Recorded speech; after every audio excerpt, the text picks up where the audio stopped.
So in this Google Finance tutorial video, I'll be showing you guys how to view the net profit of a stock or a company here on Google Finance. So once you open up Google Finance, what I want you to do is select a stock or a company of your choice. So for this example, I'll just go to the search bar here, and how about I type in, what's a good example? I'll go ahead and I will type in TELUS for TELUS stock right here, TELUS Corporation.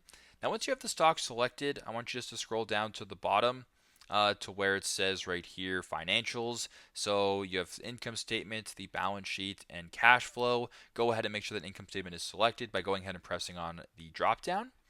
Once you're here, you can go ahead and just scroll down to where it says net profit margin, measure how much net income or profit is generated as a percentage of revenue. So in this case, 6.4 percent, or up 145% on a quarterly basis. If you want to check the annual net profit margin, you can go ahead and press on annual and check it out for yourself. So very simple, very straightforward.